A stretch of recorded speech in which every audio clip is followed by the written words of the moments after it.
Good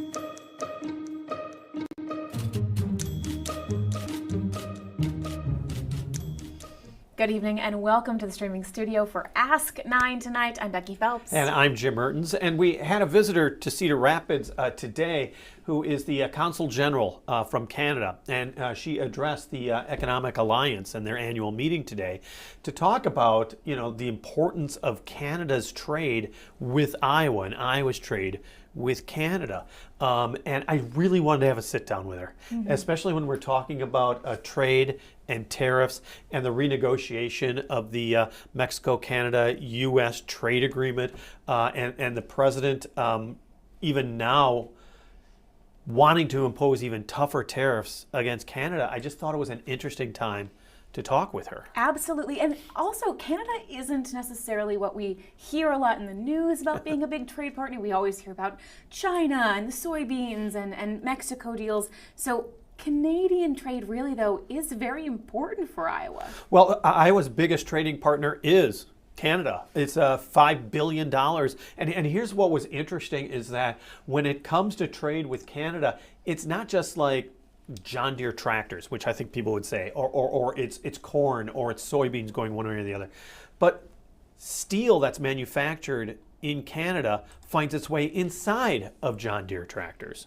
That's so interesting. So components like and parts, pieces. exactly, and that's why businesses in particular are really worried about the tariff talk by the president. Businesses always want certainty. Yes. They want to be able to plan ahead. Don't we all? Yeah, and exactly, and especially when you have such an important trading partner as Canada. So it's Beth Richardson, who's the Canadian Consul General in the Upper Midwest. She's based out of Minneapolis. She's been there for, I believe, 2 going on 3 years right now. She's had roles with the Canadian government where she has been overseas, but now she is in the U.S. And she's really kind of, in a way, trying to point out to businesses in Cedar Rapids today of the importance of this relationship between Canada and the U.S., which used to never be questioned at all. And so I wanted to sit down and talk to her. And that's what we got a chance to do, is to ask her a little bit about this important partnership between Canada and the U.S. and what she's expecting is going to happen this year. We're going to air that interview for you now in full. Let me talk about what the Prime Minister has said. He said Canada was the first country to understand the change in U.S. trade policy that he, being Mr. Trump, initiated, and we've responded to that. Very much so. Is that fighting language or is that just reality? It's pragmatism and realism, right? I mean, we understand the world has changed and our Prime Minister is working very hard, including domestically, to try to make sure that we're able to take advantage of the opportunities of the next era. The argument is that that Canada now needs to find markets not necessarily tied to the United States. In that way, he also said nostalgia is not a strategy. The old order is not coming back. Okay. Is that a way of saying we are leaving some of the embrace of the United States? Neither Canada nor the United States will be moving anytime soon, right? We're neighbors. We've been neighbors for centuries since we both became countries. We've always been each other's primary economic partner, and that will continue. And that's why we're pushing so hard for a clean review of the USMCA for the next 16 years, because our businesses, and frankly American businesses and industry associations, really want predictability to lower costs for consumers and to build efficiencies into their system. Now, he has set a target of doubling our exports to other countries, in addition to, not instead of, in addition to the trade we do with the United States. And so we're working quite aggressively with Canadian companies to help them leverage the free trade agreements we have to go beyond exporting to the United States to start looking at other markets in Europe and Asia and Mexico. And as well as markets such as China that Canada has looked at as well, which seems to have antagonized President Trump. Is that a worry? So China is Canada's second largest trading partner. It's also the United States' second largest trading partner. We do about $130 billion worth of trade with China every year, so a fraction of what the United States trades with China. And China had implemented a number of tariffs on our primary agricultural imports from Canada, primarily canola. And so it was a high priority for Canadian producers to try to get those tariffs down, which was a success of that visit. Do you think it is going to antagonize the president or the American trade partners when you're going into this renegotiation of a USMCA? Never would I presume to understand the thinking of the American administration. Talks are ongoing between the USTR and their Canadian and Mexican counterparts.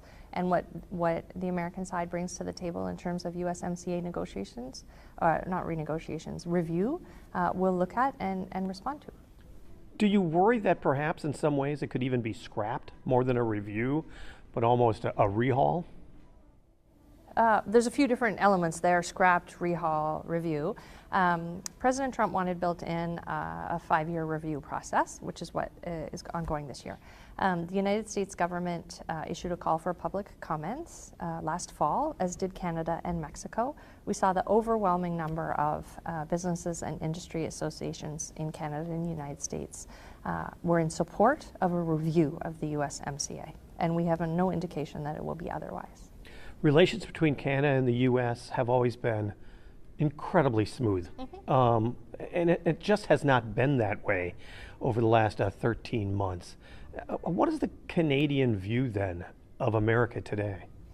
I might challenge you exactly on that view, because the USMCA is still in effect, and the vast majority of trade, more than 85%, is still moving back and forth between the United States and Canada under USMCA very smoothly, relatively friction-free.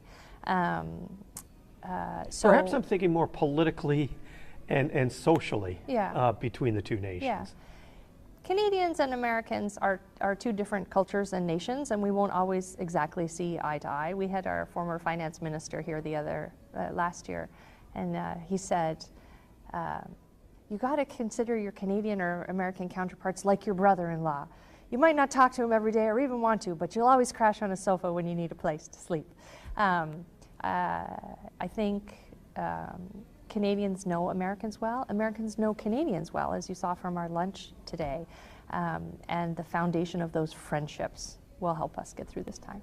There has been a decline, I don't have exact numbers, of tourism between Canada and the U.S., which shows some kind of hesitancy among Canadians towards their brother-in-law to the south. Do you think that's long-lasting, or is that something that, and I hate to say it this way, you're just waiting for 4 years to end? Again, I can't speak for how Canadians are perceiving this issue.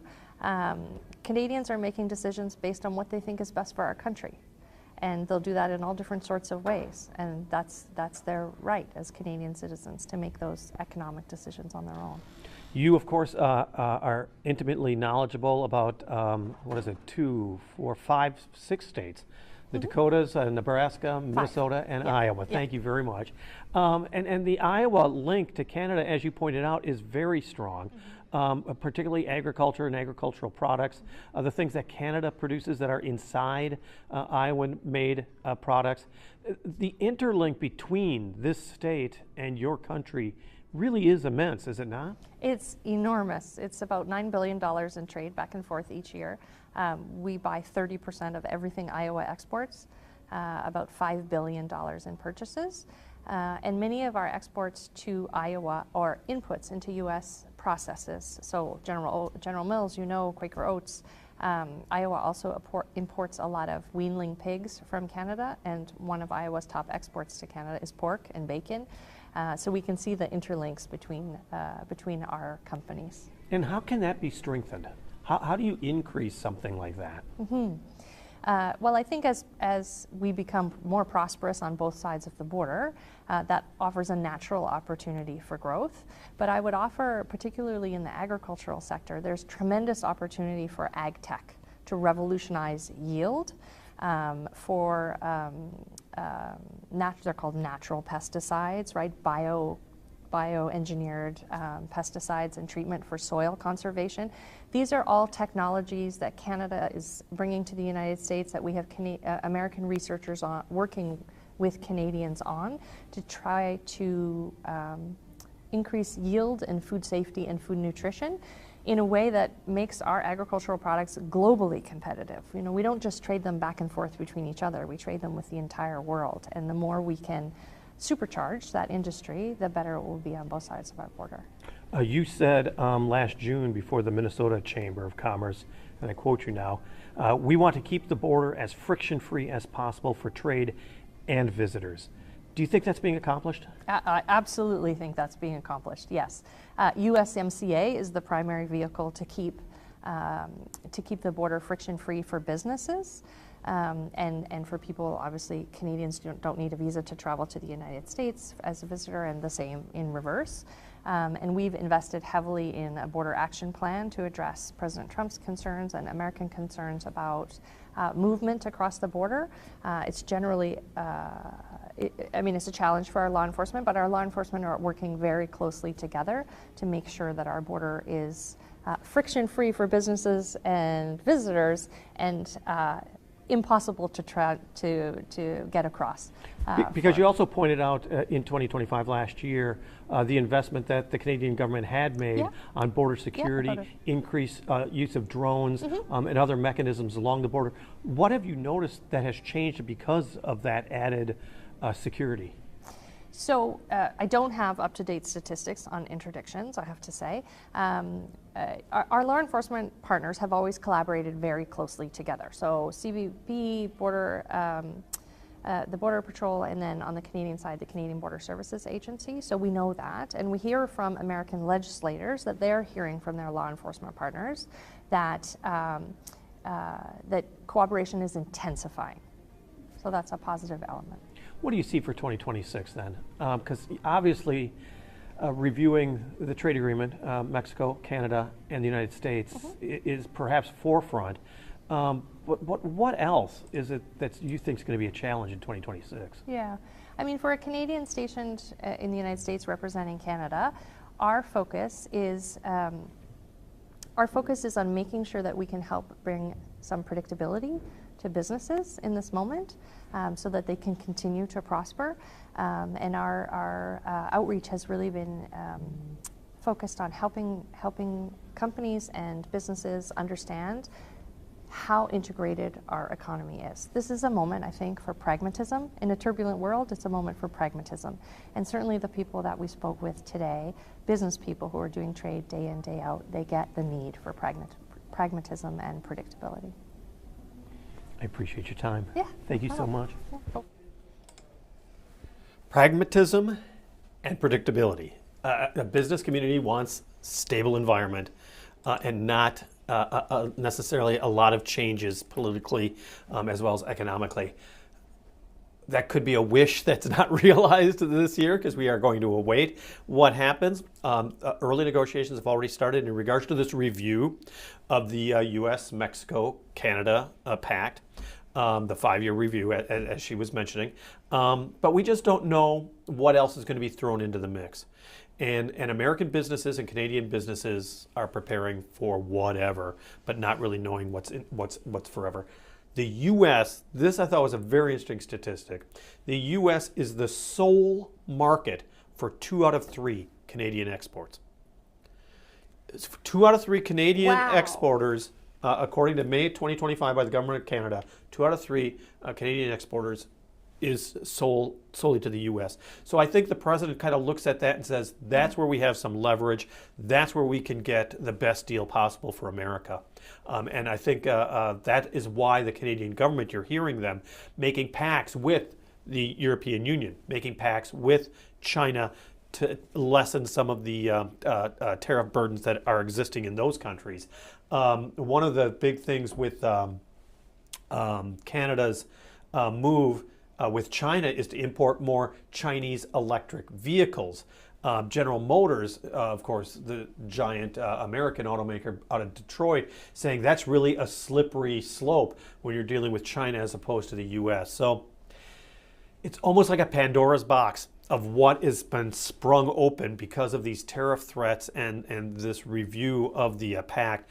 So we're going to really see what's going to happen in really in the months ahead. Everyone's kind of exploring their plan Bs a little bit. But it really does it underscores how important the link is between Canada and Iowa, and in so many different ways. 30%. Yeah. That number was almost shocking to me. I mean, Yeah. because you can say like, oh, it's a lot. The relationship's important, but Canada taking 30% of our exports, Of Iowa exports, yeah. incredible. Yeah, it's a major trading partner. Yeah, very, very interesting. Thank you so much, Jim, for making the time to do that sit-down interview. It's really great to have that kind of insight into what Canada's thinking. And we want to thank Beth Richardson, the Canadian Consul General in the Upper Midwest, who spoke once again to the Cedar Rapids Economic Alliance earlier today, and then was able to sit down and talk to us and expand on some of the things that she talked about when she got one-on-one with us, which was wonderful. Absolutely. All right. Thank you so much, Jim, again. And thank you all for joining us here on Ask 9 tonight. As always, if you've got any questions you'd like us to look into, send us a message on Facebook or shoot us an email. Have a great evening.